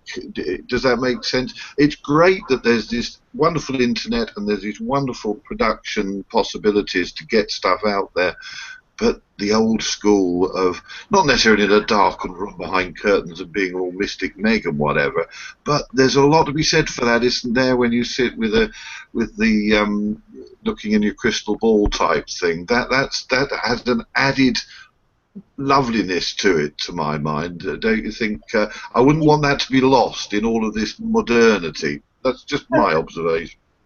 Ted, okay, fine. I totally, I'm completely with you. I think we're talking with two things. Where books and so forth are concerned, most people say straight away they far prefer a paper book than an e-book, and I think there's a room for all of that. I think with a textbook, probably a paper book is by far the best. But if you're just getting a novel to read, something just to read on the train going to work or something, then you may not want to be bothered with it. But that's technology with regard to writing. With regard to doing readings, as I said, I'm not now professionally doing readings. I did it for 25 years professionally, I think quite a lot. And those days there was no online, and I don't do things online. But I did learn along the line, obviously, to do things down the phone, because you don't always have people who are able to visit you. So I think there's room for everything. Like you, I love to sit with a reader. I like to sit with a client or a friend if I'm doing a reading. I'm totally with you. There's nothing like the person-to-person approach, but that's not how the world is, and we have to move with it to a great extent in order to reach the people who need the help. That's it. Couldn't agree more. Absolutely couldn't agree more, because I'm like you, I'm a young girl now, you know, so it brings so many people together, the internet. I mean, it's awesome. We started out as radio on Virtual Vision, and now we're visual, so that people can see us, interact and engage with us, literally within the comfort of their own home, their bedroom, their lounge, or wherever, which is great.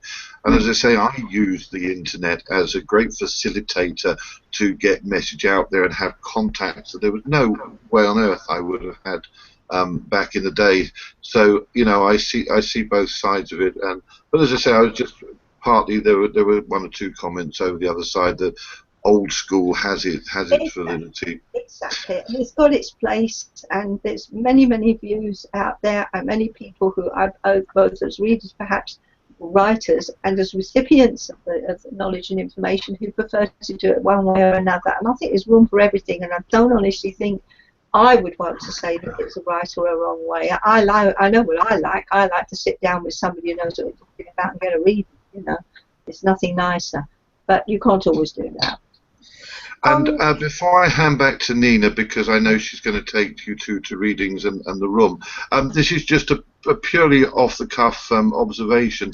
Jan, who is sitting with you and supporting you, I'm just curious because I get this really interesting vocal energetic from the voice. Does he do healing? Is he spiritually inclined?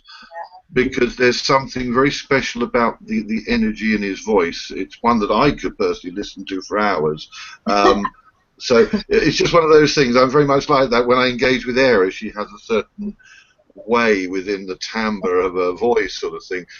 So I'm just curious because big sort of energetic happens when he opens his mouth and speaks. And if he's not one already, he could be a very amazing healer, in my opinion. If he's not already. He's pretty spiritual, yeah. Well, thanks for that, Ted. Much appreciated. It might not be quite the same. She hears me talking all day, every day. But what used to be called Northern Rhodesia, or is now Zambia, so you get that's been away from there is that South African sort of voice. That's interesting, yes. Interesting. So that makes him an interesting person, and secondly, we met through astrology. So at that point he was on the committee of ASA, which was the Astrology Society of South Africa, whatever it is at the time. So that's how we met. But yes, of course, he's into all things spooky, spiritual, the same as all of us, And yes, he has healing ability, sure. From my perspective, energetically interesting. That's where I'll leave it at. And hi Nina, welcome back, and I'll hand back to you for the next however. Thank you. Well, you did ask a really good question there, Ted, which kind of wasn't answered completely by Sasha, but I think is very much worth having an explore with Sasha. Because Sasha, you were one of the first people to be asked to do random generated card readings. Oh my God! Yeah. Remember? See, elephant memory. I remember you. When this is a time before they did. Now you can do random generated readings on the internet, but this was through a telephone provider originally, wasn't it? Yeah, it certainly was, and that was quite a long time ago. I was for a very long time the astrology. You do these astrology pages in magazines, and I was for a long time, years ago, the astrologer for a magazine called Woman's Own. It's a British magazine, and whatever. Anyway, that's what I did for quite a long years, and they had started doing these phone lines where we did pre-recorded astrological ones, for your sign of the zodiac for the week, the month, whatever. You can see them all over the place now. We were one of the first. But at the time, I thought it might be rather a nice idea to think up a way of doing the tarot. And I got together with a chap, this is before Jan came on the scene. Oh, this is going back a long way now.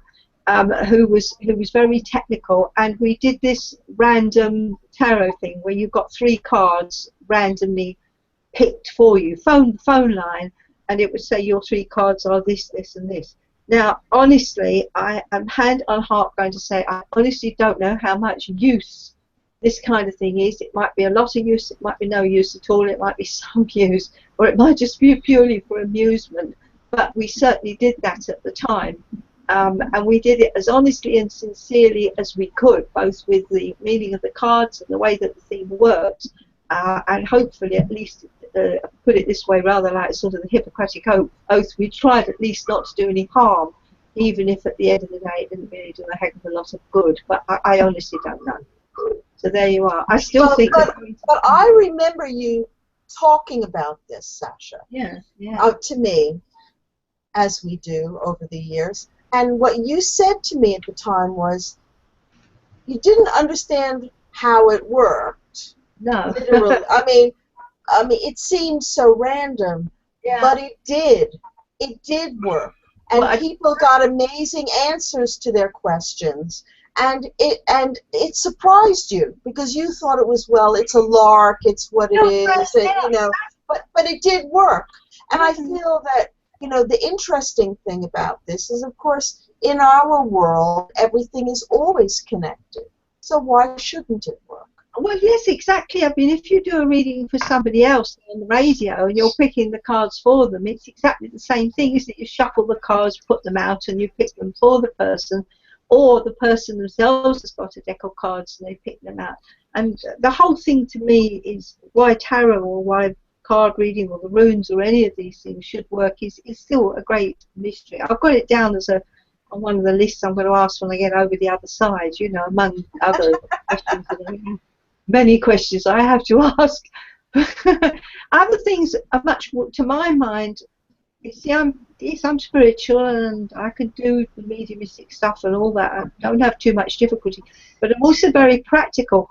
And I'm an astrologer, and to me, I can see the movement of the planets. I can sit with a client in front of the screen and show them how their planets are moving, and they can see it work, and they can see what is happening, why their life is, why they were born like they are, or whatever it is. Palmistry, you're into palmistry, Nina, I know, big time. Your lines on the hand, they do change, admitted, but they mean something. With a card or with something else, that randomness, whether it's done by a machine, whether it's done by somebody for you, whether it's done by you, if it works, great, fine. But how it works, why it works, I don't know. That's definitely one for the spirit guides to answer, I think. Yeah. So moving right along, we have one last question on publishing, which was given to us by Christy, which is actually a very interesting question. Who chooses how big the print is in the book? You mean the actual size of the font? Yes. Right, Christy, was that? Yes. Yeah, okay. That's a good one. In my case, with my eyesight, large perhaps. Actually, funnily enough, before I get on to answer the question, if you do have one of these Kindle type devices, you can alter the size of the font, and that's one of the blessings of those machines for people who do have poor eyesight, rather like the old books that they used to print, especially for people with poor eyesight. Anyway, but as to the font size, it can be a case of money in the case of large publishers. Let's say, for instance, somebody's written a large book and they don't want to print more than, I don't know, 300 pages or whatever it is in order to not spend too much money on the printing. They'll bring the font down to such a small size that it becomes like 2/4 feet. On the other hand, some books, they're trying to spread out. That the gentleman that said, you know, how small is a small book? Or what you can do is make a small book bigger by making the space between the lines, the leading, the kerning, larger. Oh, we get the techie now. Larger, you can make the font size larger and so on. Now, we did a book here, and I'm going to show you in a minute, which I know, Nina, you know about. Can you pass up Lucy for a second? This is a novel, which I'm not doing a sales job, I'm just showing you. It's a novel. And it was too fat. It was too big. There we are. It's called Lucy's Dilemma. It's by moi. Hold it back a little bit. Hold it back a little bit. Is that how's that? I'll put it in front of you. That's better. Yeah. That's better. Okay. And it was too big. There it is. It is a little bit too big. It was too expensive for what it was. And where it needed a little bit of work. This is like a review copy. You could see it's got this thing on it saying here, review copy. So I altered it. We gave it another bit of an edit, and we brought the font size down. The book still reads well enough, but it's smaller, and it's made the print more, well, frankly, it's made it affordable, which it wasn't. So it's much more likely to do with that kind of question than anything else. But I do hate books with a really small font because I think it's a miserable business trying to read them, you know. If that helps at all. Does that answer the question? I hope so. Yeah, great question. Thank you so much, Christy, for that. So now I'd like to kind of move along to, for the last part of our show, to your other great love, which is astrology. And you've been an astrologer for many, many years and have done all kinds of readings, from very short readings, you know, on spur of the moment, off the cuff things for people, which are particular to them but generalized because they're small, they're short, or to very detailed readings, including, if you don't know your birth time, you know, chart rectification, you know, how to get your birth time and stuff, as my husband did for you, Sasha. Oh my God, that was a story and a half. I'll try and I think I best tell that story because this was an amazing one. We talk about know thyself, you know, which was over the door of the Temple of Apollo at Delphi, wasn't it? Because you don't. Now, my mother, and I don't really want to get onto the subject of my mother because we'll never get any further. Characters, Nina, the world out there, Nina knew my mother. I mean, I'm a character, but my mother was a complete character. Anyway, she didn't want children, and she's perfectly happy to anyone that was willing to listen. But the worst thing that could have happened to her was having a child, and particularly in the middle of a war with doodlebugs plonking bombs down and God knows what else, and starvation and everything. But anyway, I came along, and there we are. And she had the most horrendous time having me, and she didn't really know exactly what had happened until the following morning.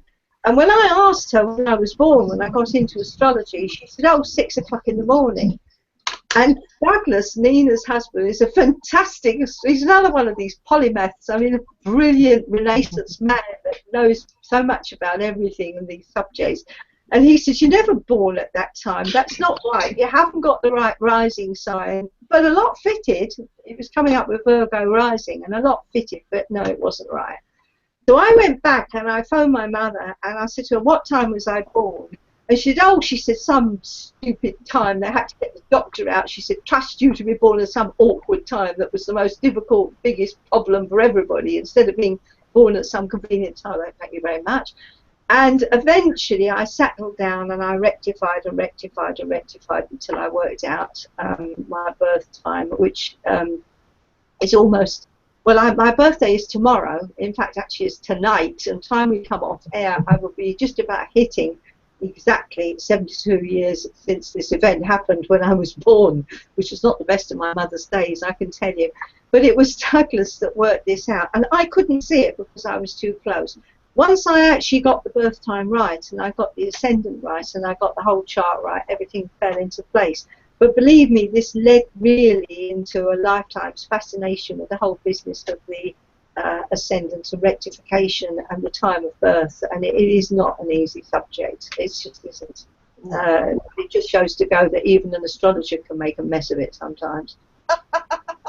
So what I'd like to do is, first of all, ask you, is there any heads up on what's happening in the heavens now, generally for people? Which, well, as an astrologer, you might think that it would be interesting for us to know. You'll notice, if you can see me, I'm going to be turning my head round to the right. Now, I might be slightly off the camera a bit because I have a computer here which has got today's chart on, which we put just as the show opened. Now, I was listening to Ted before, and he was going on about how he's getting problems with the council and problems with this and problems with that. He's not alone. If I were doing readings, I would probably be coming up with a lot of people talking about legal matters at the moment, you know, because there seems to be a lot of it about and any legal matters that anybody on the face of the earth has to deal with at the moment is best dealt with now.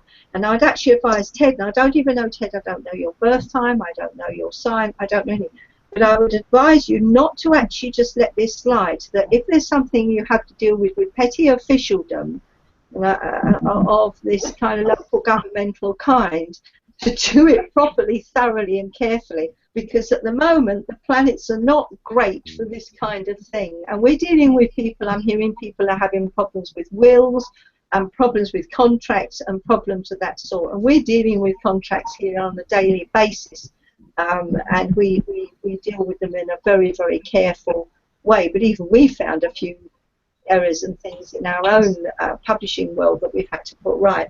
So that's the first thing. If you've got any kind of legal, local government, anything of that nature, anywhere in the world that needs dealing with, don't let it slip, don't let it slide, get onto it. And that's for everybody. The second thing is that the last few years, and I don't think anybody could have missed this, has been difficult from the point of view of things like sort of, I don't know, banking and financing and that. I would say that that situation is going to get easier for everybody, that should happen. Those are two sort of main things. There's quite a lot of emphasis on healing. There, another one for Ted. Anybody in the world of healing or food, another one for Nina.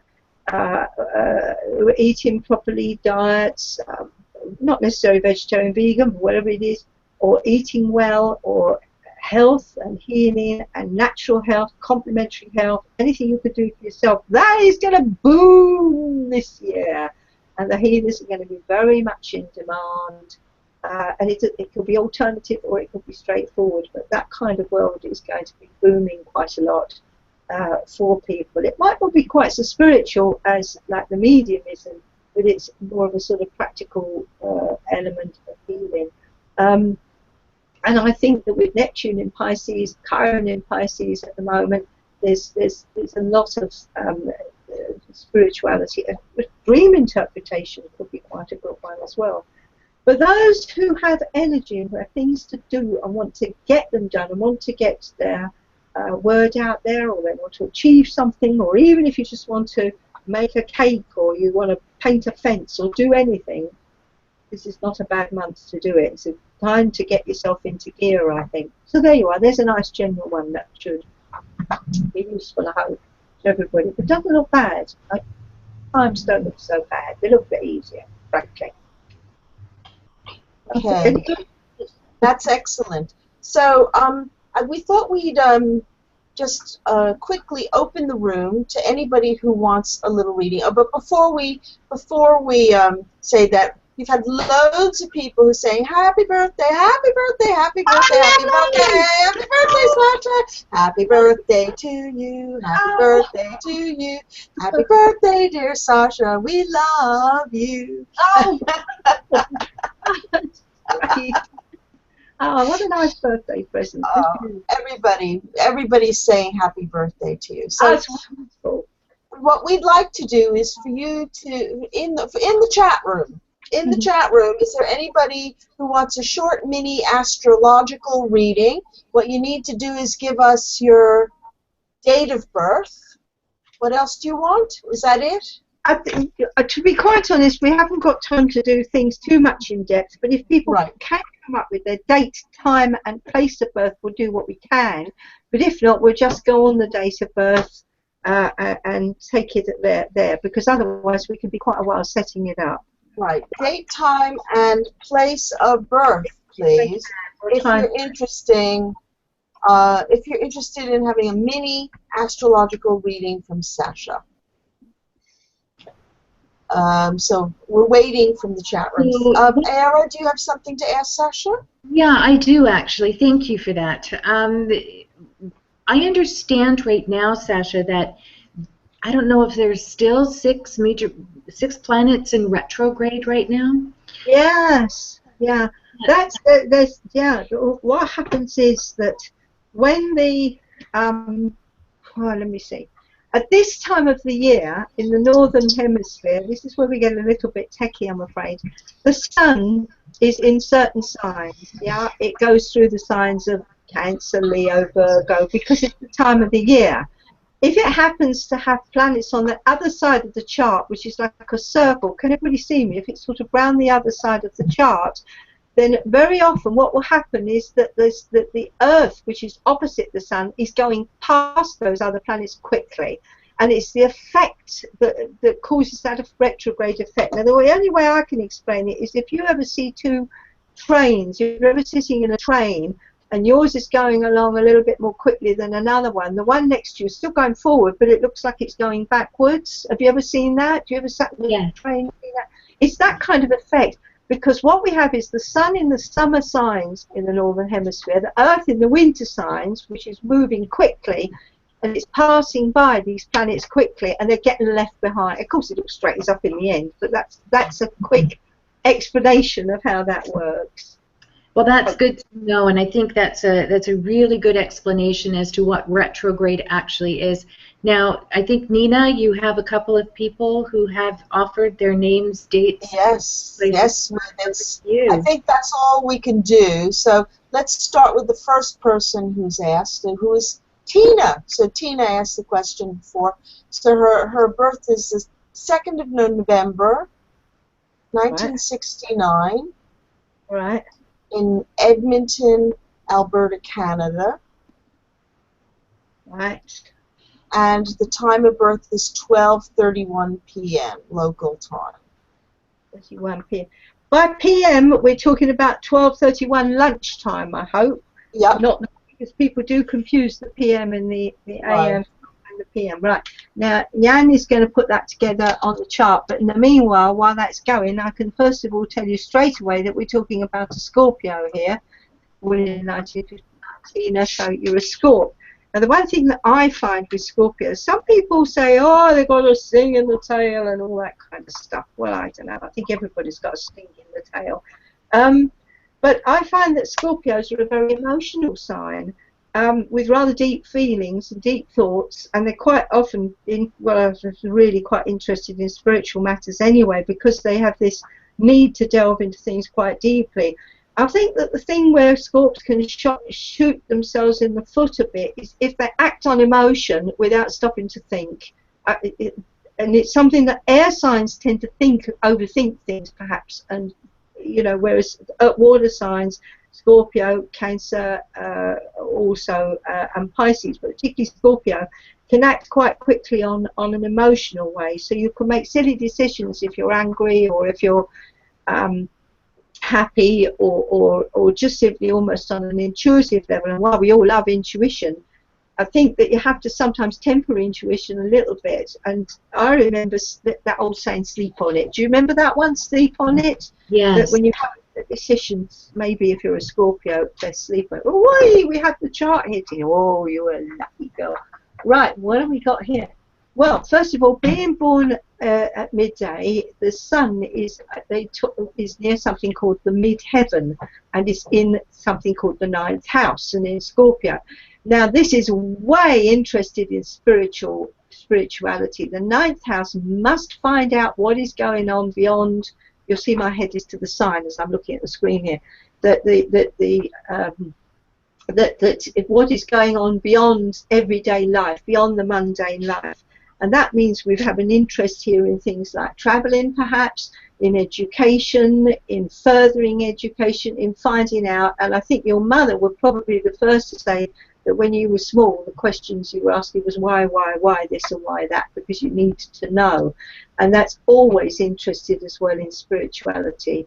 And not only do you have Scorpio, the sun in the 9th, but we also have Mercury in Scorpio, very sharp, quick mind there going on. We have Jupiter in the 9th. Jupiter is attached to the 9th, and Venus. So this is somebody who could travel, if not physically travel on an astral level, travel certainly to other realms by doing meditation and mediumship, and travel by reading quite deeply, by wanting to know that the mind is reaching out there. In addition, Neptune in the 10th, and that for me is somebody in Scorpio who should work in a caring profession. Oh, we don't know what Tina does, but I imagine that Tina's going to be in nursing, healing, caring, or doing something for other people. But she's not as soft as she looks. Yeah, she's got Capricorn rising, so there's common sense there. Thank God with this chart, you need a little bit of common sense. And we have Mars rising in Capricorn as well. So if you want something practical done, this girl can be practical as well as spiritual. So there you are. So what's happening in your life at the moment? Well, I'm going to give you just a quick sort of brief reading of what has happened and is happening. Saturn, which is a planet that is very restrictive. A lot of people, when they start to learn astrology, don't like Saturn very much. It's been travelling through the sign of Scorpio, and at the moment it's just at the very end of it. In fact, it's connecting strongly with your planet Neptune. And I think that that has probably made life over the last 3 years rather difficult. In fact, I'd say probably pretty difficult. The hard times are over, girls, so now it's time for you to start enjoying yourself. But with Saturn and Neptune, you're getting practicality coming into the spirituality. So you could perhaps turn your spiritual interests into something practical. You could do something with them. So we look at the moon, first of all. We have the moon in Leo there, which is, it makes you a pretty decent person if you've got the moon in Leo. But I don't think you'd be very much of a good criminal, really. You'd be much better at doing good things with the moon in Leo. But very fond of family, children, animals, kids, helping. Hate the thought of animals or children or weak people being hurt in any way. Quite a fighter for justice, I think. But that Capricorn as well is careful, because as Nina will say, being a Capricorn, there's always an element of common sense there, and the away with the fairies that could be the case with the Scorpio and the Sagittarius and even the Leo. Too much enthusiasm is balanced, thank God, by that commonsensical Capricorn, and also Saturn in Taurus, which is also practical. So that's a quickie for you. How's that? Is that any good? That's perfect. Now, I know a little bit about Tina, and I can't wait to see her feedback in the chat room, because I think this is bang on. That's incredible. Now, there are a couple of questions as to what kind of software are you using? Is it readily accessible to everyone? And who wrote it? Who wrote the program? Right. Okay. Well, that's a very good question. Okay. There's a lot of astrology software out there now. We were having a look because my I've got grandchildren, and my oldest granddaughter, she's been saying for some time she wants to learn astrology. You can imagine I'm obviously very happy to help her with that. And we was researching software, and there's just so much now that it's mind-blowing. But what we have found is we found some free apps that we've got on the phone and on the tablet, which are perfectly fine for a bit of a quick fix. There's nothing wrong with them. I use them for a quick fix. But the software that I use, and I've been a professional in astrology for a very long time, for over 40 odd, God knows, is called Solar Fire. And there's a lot of different versions of that. In America and Canada, you may find it comes out under the title of Astrolabe. In the UK, it's called Solar Fire. And I've got whatever the latest version of that is. And I have used a lot of different softwares in my time, and for professional work, I like Solar Fire. I'm not saying that I would endorse it particularly, but that's the one I'm comfortable with, used to, and I like. But for amateur work, if you can find something that will put a chart together and give you a list of planets, freebie, on the phone, use it. It's fine, no problem. Oh, that's perfect. I hope that helps you out there, John David Parker. You know, I would love for you to get into another one, but it's going to be going over the time limit, so I just want to check with you to see how you're doing, and if you could possibly do one more, or whether it's time now to...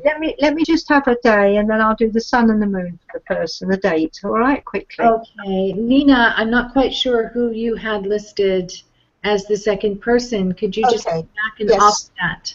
So Christy, 10th of the 10th, right. 1956, at 4:35 a.m. right. in Richmond, Virginia. Oh, Virginia. And what was that? 4:35. Okay. Right, which is a.m. A.m. Okay, 10, 10. Well, just give me 10, 10, 56 for now. That'll give me the sun and the moon. And we haven't got a lot of time yet. Just go for that. What town? 4:35 a.m. Town. Oh, Richmond, Virginia, USA. Oh, yes.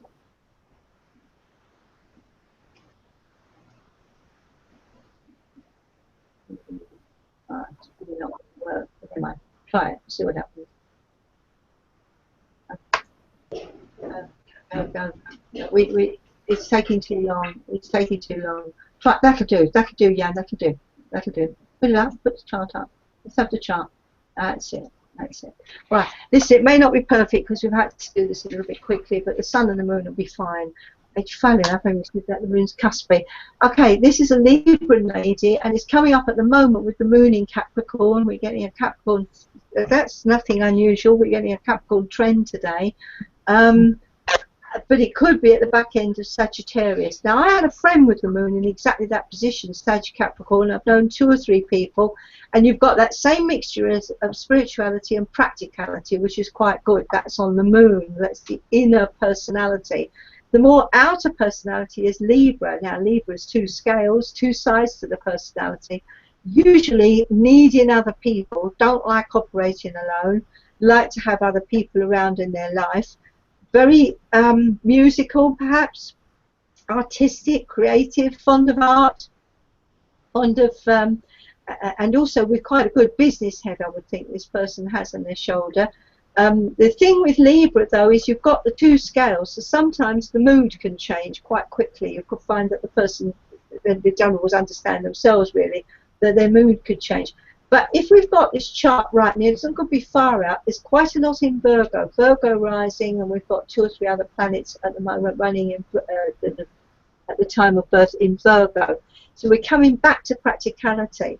So this is somebody with good ideas, with an interest, obviously, clearly in spiritual matters, a Pac 12 house, pretty psychic, pretty intuitive, but with also a level of ability to bring it down to earth level and to do something practical with it, particularly healing again, once again, Virgo, health again.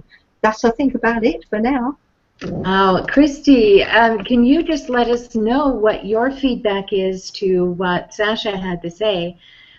Tina has offered her feedback, and unfortunately, the response was very long and wonderful, I might add. But for some reason, it got erased. So she wants to let you know that it was like bang on for her. You just nailed her. That's all I can say.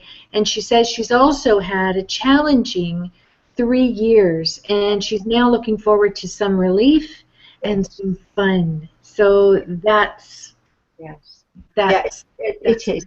For her, particularly anybody with that Scorpio, amount of Scorpio and you know, have had a really tough time, and a lot of karma has been worked off, but now it can start to be a lot easier, sure. Yeah. Can I just say, flag up September 17th, Okay. because September 17th is the day that Saturn goes out of Scorpio for good and into Sagittarius. Which will be nice for everybody. I mean, obviously it's not great news for people born in the early stage of Sagittarius, because Saturn is going to be making them grow up a little bit. But having said that, the feeling to my mind of Saturn in Sagittarius has got to be lighter than in Scorpio, because that's drip water. It's been really, really hard on a lot of people. It's got to be easier. I think better times are coming. I genuinely do. I hope so. A lot of people have had a lot of karma just really over the last few years. I think everybody, Ted would know that as well. He's been dealing with a lot of it. Yeah. Okay. Now, Christy is wanting to offer her feedback to you, Sasha, and she says, thank you, it was right on. Oh, that was, consider it was a bit of a quickie. But I'm grateful about that. Amazing. You know, you have been a wealth of information to all of us today, and thank you so much for that. The publishing information was really, truly enlightening, and I think there's more authors out there that would like to be authors instead of wishing they could be authors, and you've offered them you've offered them a wonderful avenue to begin to consider moving through that process, because everyone has a message. I'm a firm believer, and if you can get that out in print or in an e-format, good on you, right? And your readings, I'm telling you, that astrology, there's a degree of intuition that happens with it, and I can certainly feel it flowing. Thank you so much for being with us today, and I certainly hope that we can have you back in the future as a guest as well. Well, thank you very much. It's been a great pleasure, and I can say that this 2 hours has gone past so fast. It's amazing. It seems like I've only been here 5 minutes. I've enjoyed it. I hope other people have got the message and the information they wanted and had pleasure from it. And yes, I would absolutely love to come back anytime. And thanks very much. Perfect. Bye-bye to Ted. Bye-bye to Nina. Bye-bye to Ara. It's been terrific. Great. We've loved having you, and I just want to end our time together by saying a big thank you from not only from us but from everybody in the chat room who said, very enjoyable show, thank you for sharing your knowledge. It's been a very different evening for us here, and I'm sure the archive viewers will say the same.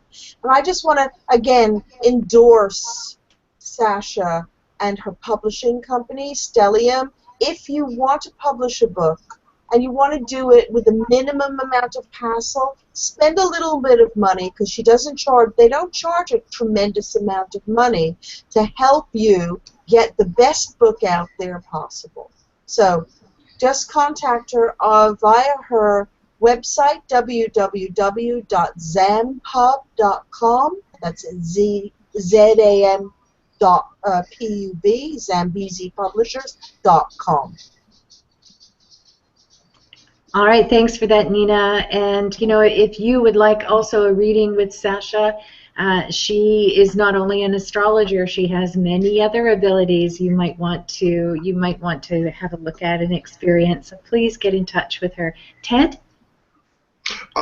Absolutely fascinating show. I think John David Parker said it was different but very enjoyable. And yeah, I learned so much, and I know from the feedback in the room, everybody's very taken with it. And lovely to hear Jan's voice in the background. And great interview, Nina. And thanks, Sasha. I thoroughly enjoyed tonight. Right, bye-bye, everybody. So goodbye from all of us. Good All of you. Good night, all. Yes. We'll see you next week.